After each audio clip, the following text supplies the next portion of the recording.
Je vais vous parler de communisme aujourd'hui. Enfin, pas exactement, puisque je vais vous parler de Fabien Roussel. Franchement, regardez ce qu'ils ont fait de notre pays ces dernières années. Ils ont mis la France sur le bon coin.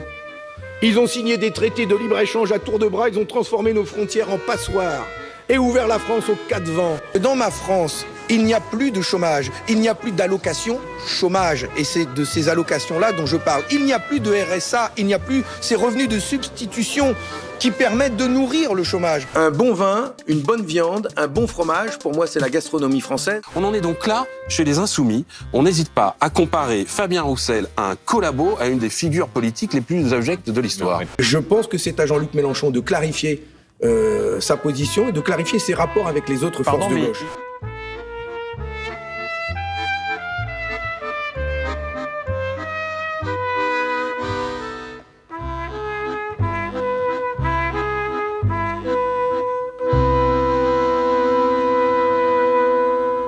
On constatait ici même il y a un an que Fabien Roussel était le communiste préféré de la droite. Un an plus tard, c'est toujours vrai, et il a même gagné quelques galons, comme nous le verrons tout à l'heure. On se rappelle qu'au mois de septembre dernier, la députée insoumise Sophia Chirikou, elle-même empêtrée dans une misérable affaire touchant au financement de la campagne présidentielle de Jean-Luc Mélenchon en 2017, a déclaré, je cite, qu'il y avait du Doriot dans Roussel. Elle comparait donc le secrétaire national du Parti communiste français, qui est l'une des composantes de la nouvelle Union populaire écologique et sociale construite autour des Insoumis, à l'une des plus épouvantables figures de la collaboration avec l'Allemagne nazie, ex-communiste devenu fasciste, qui avait finalement endossé l'uniforme allemand. Le moins qui se puisse dire est que cette comparaison n'était pas très heureuse. Roussel l'avait parfaitement compris, et il avait fait le tour des plateaux de télévision pour dénoncer une attaque scandaleuse contre sa personne. J'appelle à ce que l'insulte n'ait pas de place en politique. Et quand je dis ça, c'est pour répondre à Sophia Chirikou et à Jean-Luc Mélenchon, qui m'ont insulté et qui manient l'insulte en art oratoire. Et c'était de bonne guerre, mais cela lui a surtout permis de dissimuler sous un épais nuage de fumée une réalité nettement plus dérangeante, qui est que lui-même fait régulièrement des déclarations qu'il situe à droite de la gauche. Celles-là même qui lui valent d'être invité partout dans les médias, où l'on aime beaucoup ce prétendu franc-parler. Chez Fabien Roussel, cette tendance n'est pas exactement nouvelle. Ça fait même des années que ça dure. En 2021 déjà, quand des milliers de policiers moyennement progressistes s'étaient réunis devant l'Assemblée nationale pour réclamer plus de moyens et pour dénoncer ce qu'ils appelaient le laxisme de l'institution judiciaire, il était là, non loin de Gérald Darmanin, qu'il aime beaucoup, et de la plupart des représentants de la droite la plus réactionnaire, Éric Zemmour compris. Et il n'avait pas semblé spécialement gêné qu'un syndicaliste policier profite de l'occasion pour décréter que le problème de la police, c'est la justice. Il faut être clair, alors soyons clairs. Le problème de la police, c'est la justice. La justice doit rendre des comptes. L'année d'après, en septembre 2022, à la fête de l'Humanité, Roussel avait très tranquillement proclamé qu'il voulait une gauche du travail et pas des allocs. Le Figaro, le bulletin de liaison quotidien de la droite réactionnaire, qui est littéralement gavé de subventions publiques, mais qui passe son temps à dénoncer ce qu'il appelle l'assistanat, avait trouvé ça tout à fait formidable. Au mois d'avril 2023, Roussel, enfourchant une nouvelle lubie, s'est emporté contre ce qu'il a appelé les frontières passoires. Franchement, regardez ce qu'ils ont fait de notre pays ces dernières années. Ils ont mis la France sur le bon coin.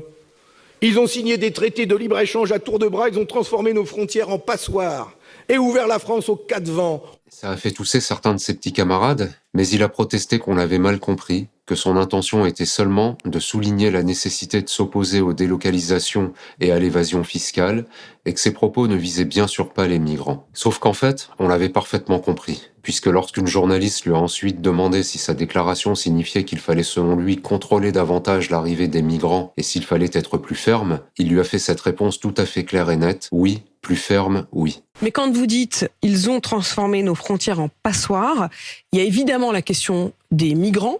Est-ce que vous voulez dire qu'il aurait fallu davantage contrôler l'arrivée, y compris des travailleurs, des migrants, de ceux qui arrivent pour travailler en France ? Est-ce qu'il faut être plus ferme ? Est-ce que c'est aussi ça que vous voulez dire ? Oui, plus ferme, oui.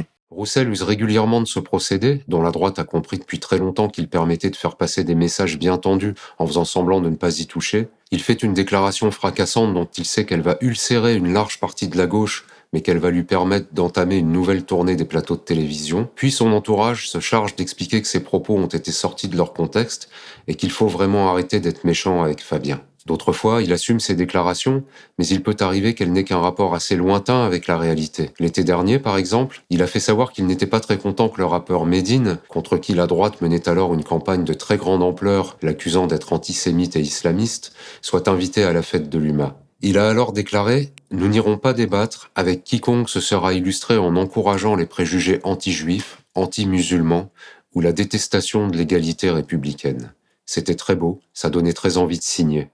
Mais quelques semaines plus tard, à cette même fête de l'UMA, Roussel, oubliant ses magnifiques principes, débattait très tranquillement avec l'ancien Premier ministre de droite Édouard Philippe, grand ordonnateur de ce grand moment d'égalité républicaine que fut la répression sanglante du mouvement des Gilets jaunes, qui venait de publier un livre dans lequel il écrit très calmement qu'il faudra peut-être prévoir, ouvrez les guillemets, un droit et une organisation spécifiques aux musulmans, fermez les guillemets et fermez le banc.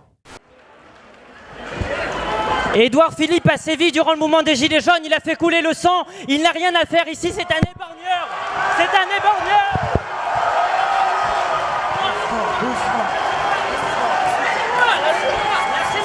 Mais le tube de Fabien Roussel, celui qui lui a valu d'être couronné grand briseur de tabous par la presse et les médias de droite, reste incontestablement sa célébration de la bonne cuisine bien française, à base de bonnes vieilles entrecôtes bien de chez nous, et sa dénonciation des bobos végétariens qui se nourrissent selon lui de tofu et de quinoa. Ami montreuillois, bonjour. Roussel sait que ses saillies captivent sa clientèle et il peut aller assez loin dans la défense de cet art de vivre. L'autre jour, pour se moquer de la députée écologiste Sandrine Rousseau, qui avait osé rappeler que la consommation de viande avait un impact évident et très solidement documenté sur le dérèglement climatique, il a d'abord lancé cette première vanne devant une journaliste de Libération. « J'ai encore mangé une bavette aujourd'hui. Ça va brûler en Afrique ?» Puis, comme son interlocutrice lui rappelait qu'elle l'avait aussi vu manger une tête de veau, il a ajouté, manifestement très content de lui, « Ah oui, ça vaut un tremblement de terre à Haïti. Quand ça brûle en Afrique, comme dit joliment le secrétaire national du Parti communiste, c'est une horrible tragédie pour les victimes de ces incendies. Et quand la terre tremble en Haïti, ça fait des centaines de milliers de victimes. Mais pourquoi se priver d'un bon mot aux dépens des plus pauvres parmi les pauvres et des plus misérables parmi les plus misérables, quand il est si facile de faire marrer les amateurs de steak frites. Cette tactique du coup d'éclat, comme l'appellent les proches de Roussel, produit quelques effets. Selon plusieurs sondages publiés dans le cours des derniers mois, le patron du PCF serait ainsi devenu la personnalité de gauche préférée des Français, loin devant Jean-Luc Mélenchon. Ils se sont donc poussés des ailes et se voient déjà en futur président de la République. C'était une très bonne idée, l'humanité, la fête de l'humanité a l'habitude d'organiser ce genre de débat, un débat contradictoire bien évidemment, projet contre projet. Finalement, c'est la tête montante de la droite contre la tête montante de la gauche. C'est peut-être même un avant-goût du débat d'entre-deux tours dans quelques années à l'élection présidentielle. C'est ce qui explique pourquoi il met toujours plus de distance entre lui et la nouvelle Union populaire écologique et sociale, et s'installe donc en diviseur de cette union de la gauche dans un moment de droitisation générale du paysage politique, tout en se plaignant d'être ostracisé par ses camarades insoumis.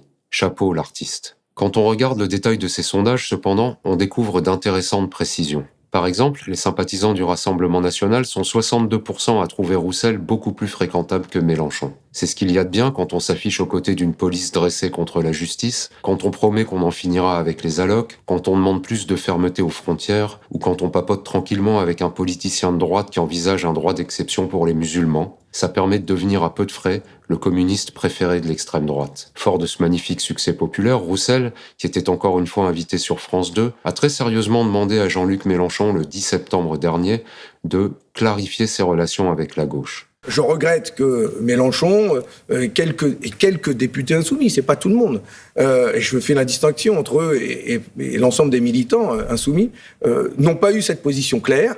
Je pense que c'est à Jean-Luc Mélenchon de clarifier sa position et de clarifier ses rapports avec les autres forces de gauche. C'était assez acrobatique, car l'intéressé, quels que soient les très nombreux reproches qu'on peut lui adresser par ailleurs, et qui n'est certes pas le dernier à jouer lui aussi une partition toute personnelle, peut du moins se prévaloir quant à lui de ne jamais se laisser entraîner sur le terrain de la droite. Mais Roussel, activement soutenu par la presse et les médias dominants, est passé maître dans l'art des figures les plus audacieuses. C'est ce qui lui permet de multiplier les déclarations qui lui gagnent la sympathie des droites réactionnaires, puis de se poser en victime quand certains, à gauche, s'alarment de sa possible dérive droitière.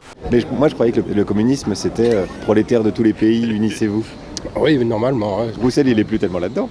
Non, je pense pas, mais on peut être communiste et partager quelquefois des idées ou des propositions de droite. Voilà, c'est ça, c'est nouveau, ça vient de sortir, c'est le communisme de droite. Voilà, c'est le en même temps, c'est le camarade Roussel. Mais il me semble qu'à l'avant-garde éclairée du prolétariat, les plombs ont pas mal sauté, non ? Carrément.